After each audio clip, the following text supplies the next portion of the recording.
আমি গিয়ে নীলাকে জড়িয়ে ধরলাম। পরক্ষণে নীলা বুঝতে পারলো যে ও যাকে খুঁজছে আমি সেই কাঙ্ক্ষিত ব্যক্তি না, অর্থাৎ আমি রাজু না। নীলা আমার কাছ থেকে নিজেকে ছাড়ানোর চেষ্টা করলো, নিজেকে ছাড়িয়েও নিল। পরক্ষণে নীলা আমার গালে ঠাস করে একটা চড় মারলো। এই কে রে তুই? বিয়ে বাড়িতে এসেছিস ছেঁচড়ামি করার জন্য? নিশ্চুপ আমি কোনো উত্তর না দিয়ে নীলার দিকে তাকিয়ে আছি। নীলা আবারও বলতে শুরু করলো। কিরে কথা বলছিস না কেন? আর এখন তো তোর মুখ দিয়ে কথাই বেরোবে না। এদেরকে যে কে বিয়েতে ইনভাইট করে? বিয়ে বাড়িতে এসে মেয়েদের সাথে বদমাইশি করতে লজ্জা করে না? বেয়াদব কোথাকার! এদেরকে তো গণপিটুনি খাওয়ানো দরকার। এখন যদি এই কথা বিয়ে বাড়িতে সবাইকে বলি না, তাহলে তোকে গণধোলাই দিয়ে সবাই মেরে ফেলবে। নীলা আমাকে দেখতে পারছে না, কারণ সেখানে পর্যাপ্ত আলো নেই। সন্ধ্যা হয়ে আছে, আলো জ্বালাতে বোধহয় কারো মনে নেই। আমি আগের মতোই নিশ্চুপ, কোনো কথা বলছি না। এই ছেলে সামনে আয়, সামনে আয় বলছি। নীলা ধমক দিয়ে উঠল। আমি সামনের আলোতে গেলাম। নীলা আমাকে দেখেই চমকে গেল। তুমি? চিনতে পেরেছো? আপনাদের মতো নিষ্ঠুর মানুষকে কে না চিনে? আপনাদের মতো নিষ্ঠুর মানুষদের না চিনে কি উপায় আছে? আপনি বলছো কেন? কেন তুমি বলতে হবে নাকি? হ্যাঁ। কেন? আপনাকে তো আমি চিনি না, আর অচেনা মানুষকে তো আপনি বলাটাই শ্রেয়। এখন আমি তোমার কাছে অচেনা হয়ে গেলাম? ক্ষমা করে দাও প্লিজ। এই শব্দটা 1 বছর আগে আমি বারবার আপনার কাছে চেয়েছিলাম, কিন্তু আপনি আমাকে ফিরিয়ে দিয়েছিলেন, মনে আছে? বাই দা ওয়ে, আমার অনেক কাজ আছে। বেকার কাজে সময় নষ্ট করার মতো সময় আমার নেই। নীলা আমার কথাটাই আমাকে ফিরিয়ে দিল। খুব কষ্ট হচ্ছে যে নীলা এখন আর আমাকে চিনেও না চেনার ভান করছে। আর একটা কথা, মেয়েদের সাথে নোংরামি করার জন্য বিয়ে বাড়িটা বেছে নেবেন না। নীলা রেগে লাল হয়ে আছে। মনে হয় পারলে নীলা আজ তার সব ক্ষোভ আমার উপর মিটিয়ে নিবে। নীলার মুখে স্পষ্ট অভিমানের ছাপ। অনেক অভিমান জমে আছে আমার উপরে। নোংরামি কই করলাম? বউয়ের সাথে এসব করাকে কি নোংরামি বলে? কিসের বউ? কার বউ? কেন, তুমি তো আমার বউ। তোমার সাথে একটু এটিয়ে না করলে কার সাথে করব?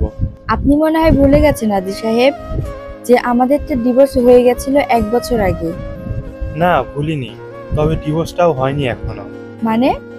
মানেটা হলো এই যে ডিভোর্স লেটারে তুমি এখনো সই করনি। নীলা অবাক হয়ে তাকালো আমার দিকে। ওর চোখ বলছে, তুমি কিভাবে জানলে? কিন্তু অন্য কিছু প্রকাশ ফুটিয়ে তুলতে যাচ্ছে নীলা। ভুরু কুঁচকে তাকালো আমার দিকে। মানে কি বলতে চাচ্ছেন আপনি? আপনি কি করে জানেন যে আমি ডিভোর্স পেপারে সই করিনি? আপনি সই করতে পেরেছেন, তো আমি পারবো না কেন? নীলা ওর চোখ মুখে কৃত্রিম রাগ ফুটিয়ে তুলল। আমি একটা হাসি দিলাম।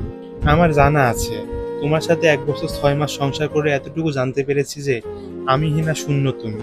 নীলা তেলে বেগুনে জ্বলে উঠল। এমন সময় রাসার আগমন। রাসা বলল, আরে আদি ভাই, আপনি এখন এখানে দাঁড়িয়ে আছেন? নীলা ঘুরে দাঁড়াতে রাসা জিহ্বায় কামড় দিয়ে মুখ লুকিয়ে অন্যদিকে হয়ে গেল। কারণ রাসা জানে যে নীলা যে রাগী। আমাকে বিয়েতে ইনভাইট করায় নীলা অবশ্যই তার উপরে অ্যাকশন নিবে। নীলা রাগী মোড নিয়ে রাসার দিকে এগিয়ে গেল। রাসার হাত ধরে টানতে টানতে রুমে নিয়ে গেল। আমি হাসতে থাকলাম। রাসা বেচারি আজ শেষ।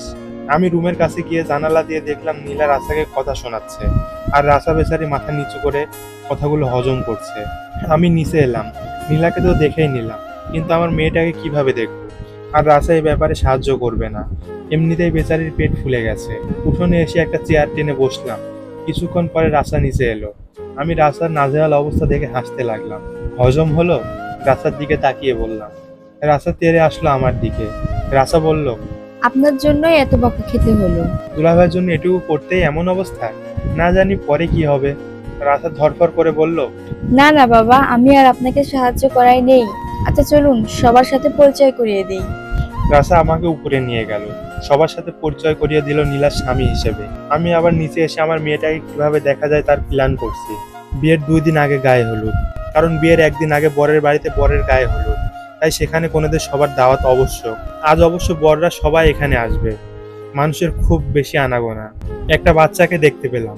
ছেলে তো বটেই। ডাক দিলাম, কাছে এলো। ছেলেটা বলল, ডাকছেন কেন? তুমি নীলাকে চিনো? নীলা তোমার কি হয়? ছেলেটা বলল, ও তুমি জল্লাদ আন্টির কথা বলছো? জল্লাদ আন্টিকে? ছেলেটা বলল, এ তো নীলা আন্টি। বাচ্চাটার কথা শুনে তো আমার পেট ফেটে হাসি বেরোচ্ছে। আচ্ছা ভালো কথা, তুমি কি তোমার নীলা আন্টির মেয়েকে চিনো? ওর নাম কি? ছেলেটা বলল, ও নীলা আন্টির মেয়ে, নীলাদ্রি। আমি মনে মনে নামটা সমীকরণ মিলাতে লাগলাম। নীলা আদি, নীলাদ্রি, খুব সুন্দর নাম। আচ্ছা তুমি ওকে একবার এখানে আনতে পারবে? ছেলেটা বলল, না না, আমি পারবো না। কেন? ছেলেটা বলল, আপনি জানেন না নীলা আন্টি কি রাগী। সেদিন আমি ওনাকে বলেছিলাম আমি ওনার মেয়েকে ভালোবাসি, ওনার মেয়েকে বিয়ে করতে চাই, আর উনি আমাকে সেই কি দৌড়ানিটাই না দিয়েছিল সেদিন। বাচ্চাটার কথা শুনে আমি তো অবাক, এতটুকু পিচ্ছি, তাও আবার ভালোবাসা। আমাকে চিনো তুমি? আমি নীলাদ্রির আব্বু। তুমি যদি নীলাদ্রিকে এখানে নিয়ে আসো তাহলে নীলাদ্রিকে আমি তোমার সাথে বিয়ে দিব। বাচ্চাটা চেঁচিয়ে উঠলো। সত্যি? আমি ভয় পেয়ে উঠলাম। যাও, আগে নিয়ে আসো। বাচ্চাটা বললো আচ্ছা যাচ্ছি, দৌড়ে চলে গেল। আমি চেয়ারটায় বসে রইলাম। আধা ঘন্টা পর বাচ্চাটা একটা মেয়েকে নিয়ে আসতে লাগলো। মুখটা ওর বুকের দিকেই করা, জড়িয়ে নিয়ে আসছে যাতে পড়ে না যায়। আমার সামনে এসে মাটিতে রাখলো। আমি মেয়েটাকে আমার দিকে ঘোরাতে যা দেখলাম, এটা তো কোনো মানুষ মনে হচ্ছে না, একদম পুতুলের মতো, টেডি বিয়ার।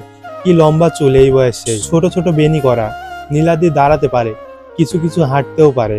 আমি অপলক দৃষ্টিতে আমার মেয়েকে দেখছি। মেয়েটার মাঝে নীলার ছায়া খুঁজে পাচ্ছি, একদম নীলার মতোই, চোখের পুঁতিগুলি কালো কালো। নীলাদ্রির ঠোঁট বাঁকিয়ে যেই কাঁদতে যাবে অমনি ওই পিচ্ছি ছেলেটা দিল দৌড়। আমি এগিয়ে গিয়ে পিচ্ছি মুখটার গাল দুটোতে হাত দিয়ে আলতো করে ছুঁয়ে বললাম, কেঁদো না আম্মু, আমি তোমার আব্বু, একবার আব্বু ডাকো। আস্তে আস্তে করে কাঁদতে লাগলো। মেয়ের মুখের কথা শুনে আমি রত্ন জয় করে নিলাম। জীবনে এই প্রথম এত খুশি হলাম। নীলাদ্রিকে কোলে তুলে নিলাম। কেঁদো না আম্মু, কেঁদো না। নীলাদ্রির কান্না থামিয়ে দিল। আমার দিকে তীক্ষ্ণ দৃষ্টিতে তাকিয়ে থাকলো। ছোট ছোট হাতগুলো দিয়ে আমার গালে ধরলো, দুই গালে দুই হাত দিয়ে ধরলো। বলে নীলাদ্রি আমার মুখের সামনে মুখ এনে ঠোঁটে চুমু দিল। তারপর বিশ্বজয় করে হাসি দিয়ে আমার গলা জড়িয়ে ধরলো। আমি অতি আনন্দে কেঁদে দিলাম। আমার মেয়েটা আমাকে আব্বু ডেকেছে। আনন্দে আমি মেয়েটাকে চেপে ধরলাম, কোলে নিয়ে খেলা করতে লাগলাম। কিছুক্ষণ পর নীলা নিচে নেমে এলো। হন্তদন্ত হয়ে চারদিকে খুঁজতে লাগলো কিছু। বুঝলাম নীলার দিকে খুঁজছে। পরেক্ষণে আমার দিকে চোখ পড়লো নীলার, তেড়ে আসলো আমার দিকে। নীলা ঝুঁকে আমার কাছে থেকে নীলার দিকে নিয়ে যেতে চাইলো। আমি নীলার গায়ে সেই পুরনো মিষ্টি ঘ্রাণটা অনুভব করে চোখ বুজে নিলাম।